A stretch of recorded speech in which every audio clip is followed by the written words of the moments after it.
Muy buenas tardes, doctora. El presente video es para explicar cuáles van a ser todos los enfoques teóricos de la sociología de la educación y ver cómo han afectado en relación a cómo se ve actualmente esta misma.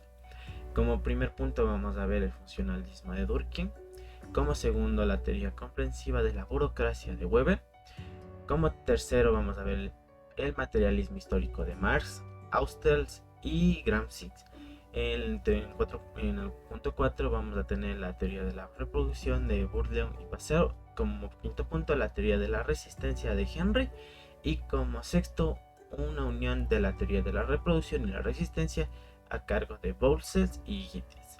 Como introducción a esto vamos a ver que todos los enfoques tienen como idea principal dar un punto de vista distinto a la sociología dentro de la educación, ver cómo ha afectado diferentes puntos, diferentes entes, incluso hasta la misma institución, cómo puede ayudar a favorecer al estudiante o a disminuirlo. Como primer punto vamos a tener el pensamiento de Durkheim, que ha influido notablemente en diversos campos del conocimiento humano. Su teoría funcionalista deriva del positivismo, centra su atención en el funcionamiento, regularidades y normas de la sociedad. También alude a términos generales al uso de la función, consideradas estas como la manifestación externa de un objeto en un determinado sistema de relaciones. El funcionalismo es una teoría sociológica que pretende explicar los fenómenos sociales por la función que ejercen en instituciones de la sociedad. Si un cambio social particular promueve un equilibrio armonioso, es considerado funcional. Si rompe el equilibrio, es disfuncional. Y si no tiene ningún efecto dentro de la misma, no es funcional.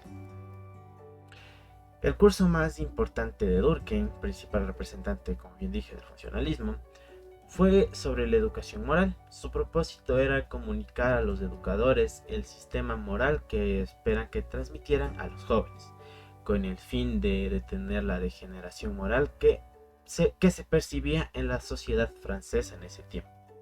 Ahora, como segundo punto, vamos a tener la teoría de la burocracia, que en este caso está a cargo de Weber. Consiste en la forma de organización jerárquica del trabajo, donde los funcionarios o trabajadores están especializados en su campo y funciones. Para Weber, la burocracia es un instrumento de dominación. Weber establece las condiciones para que una persona con poder justifique su legitimidad. Además, explica cómo los sujetos sobre los que se ejerce tal poder son sometidos a él, además de legitimizar el poder. Para que sea posible el ejercicio del poder es necesario cierto grado de organización administrativa. En este caso, la organización administrativa de tipo burocrático planteada por Weber proporciona el más alto grado de eficacia en el trabajo y la organización. El objetivo de tal organización será resolver los problemas de la sociedad y, por extensión, los de la empresa. Como característica positiva de su teoría de la burocracia versus otros tipos de organizaciones de trabajo, Weber defiende que esta es precisa, rápida e uniforme, entre otros. Además, destaca que su organización ahorra costos y objetivos personales. Como tercer punto tenemos el materialismo histórico, que es un marco conceptual marxista para concebir la historia. Esto sucede al explicar las revoluciones políticas y sociales por la contradicción entre las fuerzas productivas y las relaciones de producción por la lucha de clases. Esta concepción hace frente a la vista de la burguesía, de la historia basada en la historia de las ideas y de los grandes hombres.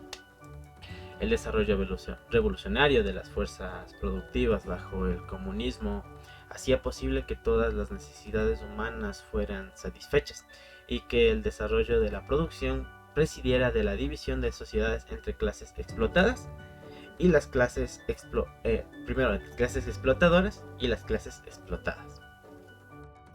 En este caso, aunque el materialismo histórico se haya estrechamente ligado al marxismo, historiadores, sociólogos e intelectuales no ligados al marxismo han tomado elementos de aquel para elaborar sistemas de enfoques materialistas para el estudio de esta historia.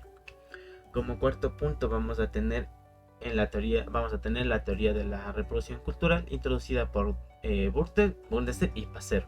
En la escuela reproduce la desigualdad y la dominación, la forma en la que se ejerce la transmisión cultural explica que determinados grupos tengan garantía de éxito o fracaso. La escuela usa violencia simbólica en el sentido de que discrimina ciertos hábitos, que son determinadas disposiciones culturales y que filtran la selección de un buen alumnado. La violencia simbólica se lleva a cabo de la siguiente manera.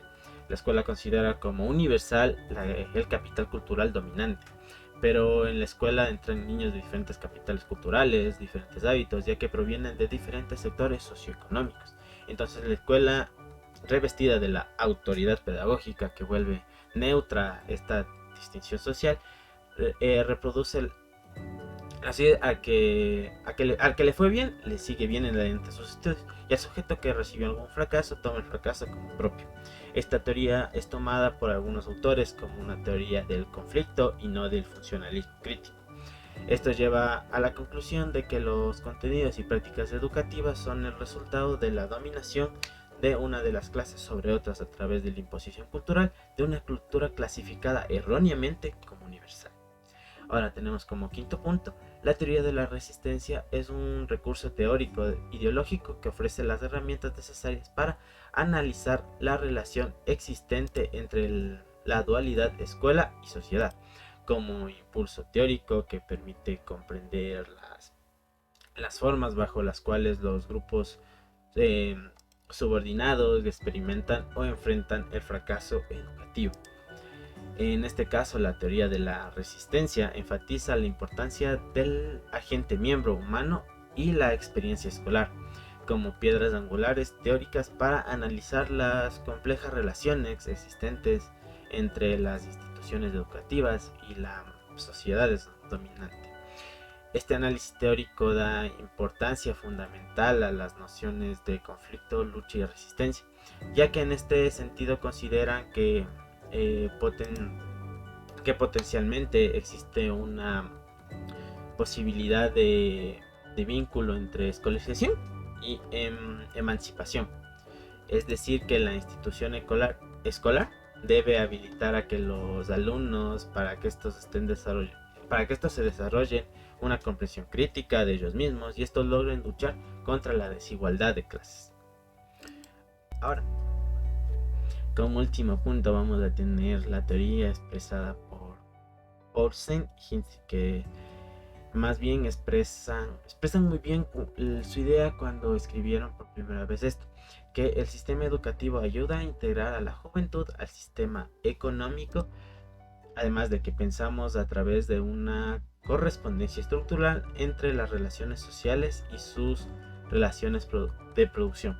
La estructura de las relaciones sociales en la educación no solo habitúa al estudiante a la disciplina de su lugar en el trabajo, sino que desarrolla los tipos de conducta personal, modos de autopreservación, la autoidentificación de clases sociales, siendo estos ingredientes esenciales para adecuarse al empleo, especialmente las relaciones sociales en la educación, entre administradores y maestros, entre maestros y alumnos, y entre alumnos y el trabajo que se repite entre la diversión jerárquica de este mismo trabajo. Muchísimas gracias, espero que esta pequeña explicación sobre cuáles han sido los diferentes enfoques de la sociología en la educación haya sido de su agrado.